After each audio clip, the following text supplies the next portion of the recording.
The Wraith spoke. Wrath and patience.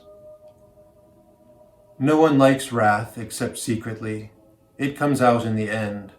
Everyone is like a fuse that can't wait to reach the bomb. They just pretend to take their time getting there, but they know, and everyone knows, it is only a matter of time. And patience, that overrated virtue, or rather, that other false virtue along with humility and gratitude. False virtue? I don't mean that entirely, but in part, yes, I mean patience when it's suggested as a buffer to change, and humility when it's to protect the existing stultified structure, and gratitude when it proposes satisfaction with the norm. Patience. The man paused, then continued. At its best, patience touches on appreciation of the imperfect, the recognition that things are as they are. It is the epitome of humility. Patience represents immediate powerlessness, not total powerlessness, but simply the absence of total influence, the recognition of other forces. There are clearly contexts where patience is what is required, and there are other contexts where it's inappropriate. Frankly, I think people are far too patient. Why? I think their standards are too low, and also distorted, too often testing for the wrong thing. Death moved to night. The question is, how far should it go? Does it mean acceptance of anything? What becomes okay as we increase the patience factor? Do children misbehave more? Do they feel more empowered? Do they begin to feel empowered at a time when in reality they have no power to speak of and are literally totally reliant on others? At what point does patience become an appeasement, or even enabling and eventually complicit? Because at some point that is what happens. But people have this overwhelming and therefore strange notion that patience is a virtue. Patience is no longer a virtue when the embodiment of a recognized need takes too long. Stuff does take time, of course, but when the delay is the result of resistance from the incompetent and where the risk at play is severe, then there is no place for patience. Should we be patient when people are not trying, or when they stupidly distract themselves to the extent they are unable to concentrate?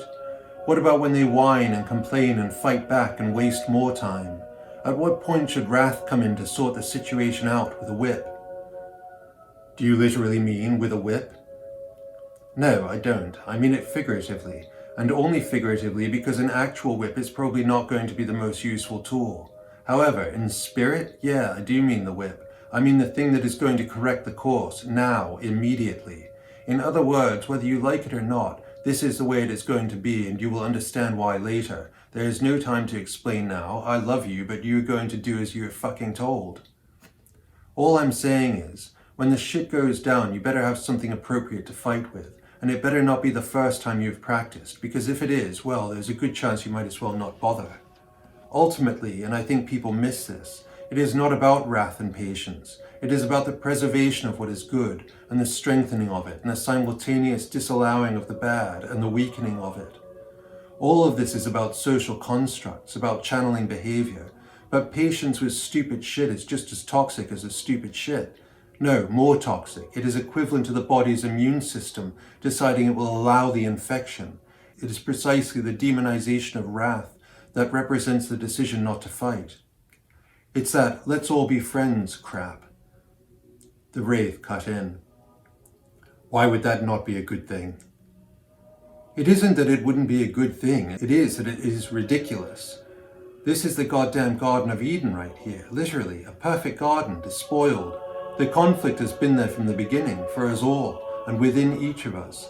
No one has jumped to heaven from here. It's just that some manage to resemble it more than others. Everyone's still shits, and a madman will kill a priest as soon as a felon, and so would an avalanche. It's more complicated than the idea allows. Does a dog not need a firm master, a master that is predictable, a master that knows what to do and gives meaning to the dog's life? Is that not when the dog is happiest, when it is working alongside its master and its energies may be spent on the task? Better that energy be spent on the task than exploding like fireworks in its head through boredom and purposelessness and unconscious confusion as to its role, confusion that then embodies through nervousness and the chewing of sofas and shoes and barking and attacking stuff and being untrustworthy around others and constantly having to be vouched for. He's a nice dog, really. Just don't come near him. as the dog pulls on the lead and barks, snaps and rears. Incredible. What does that have to do with wrath?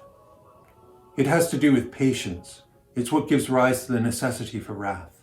Because with too much patience comes normalization. Because in fact, people don't actually change much on their own. They're far more likely to just carry on in the most comfortable way, which is the usual way. And the longer that goes on, the more the traits of that position are internalized as normal and strengthened into habit. At that point, those traits are part of the personality, and if you question them, then you are attacking the person. Or at least, that is how the questions will be taken. And then you will be faced with a person who has gone into a full-on self-defense mindset because they have decided you must be their enemy because you said something that wasn't nice. Death hissed.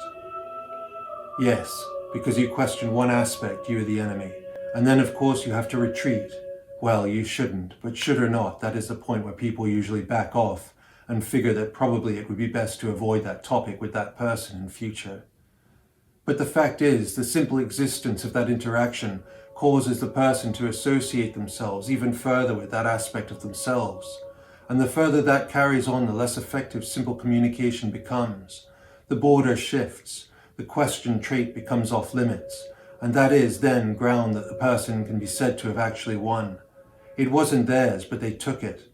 The action was questioned. They responded with outrage. The land was conceded, but hopefully they won't take any more. We are too fucking tolerant, is what I'm saying. It isn't even about patience anymore. No one even agrees on what people should be patient about. That's not true. People agree people should be patient of just about anything by being nice. So at some point, when it goes too far, the bitch nips the pup. That's the way it goes. She knows. She's known because she recalls in her cells thousands of years of lessons in pack survival. It is not caring for the mother to condone antisocial behavior in the pup. In fact, the bitch instinctively knows to set limits. What she doesn't know is what humans know or should know, but too often seem not to.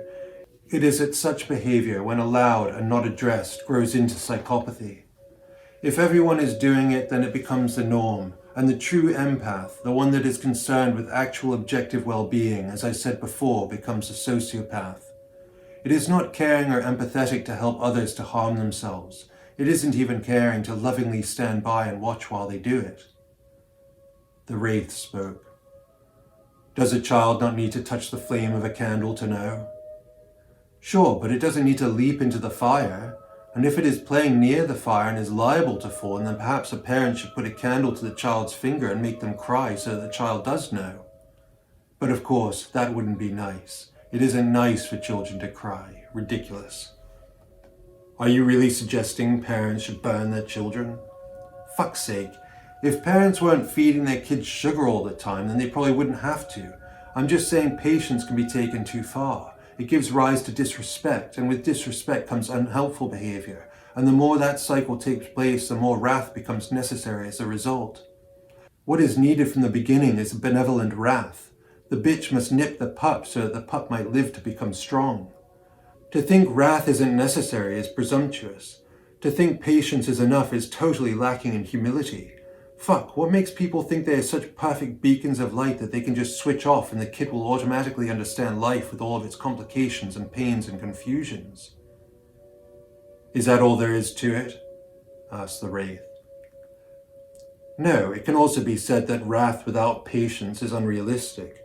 Wrath must always be aligned with temperance and with humility. If it isn't aligned with those, then it is just power and fear. Power and fear? Yeah, power through fear in others. It is a method that works to a certain end, and in its way it is efficient. But it is a choice to have that, a choice for a society. And if it goes wrong, then it is difficult to pull back from it. The point is that the ideal is not a cowering population, but rather a population that is self-governing, truly self-governing. I mean, one that at its atomic level, the level of the individual or the family, of the community, of the state, of the nation, of the union of nations. It is when the atoms themselves engage in discerning consideration and in making timely, intelligent choices. That is to say, at every level the society must be strong and lean, agile and flexible, but determined and focused in spirit for something. I mean, the wolf sees my faults and yet allows me to make them. He snarls when I'm being stupid, when I'm not paying attention. I have to govern myself, and if I govern myself, then he lets me explore, and I must explore because I must bring myself to his master. The wolf is wrath, and yet he is benevolent. He is my protector. He protects me from foolishness, from my own foolishness, but also that I may do what I must do. That is his duty, to protect me from myself so that I might arrive where I am called. He is patient. He knows me to be a fool, but if he must wake, then he will be angry. Thus I must govern myself. If I govern myself, then he does not need to wake.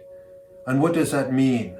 It means I must protect myself. It means I must not expose his sensitive ears to the sound of idiocy, or to the sound of ugliness, hideousness.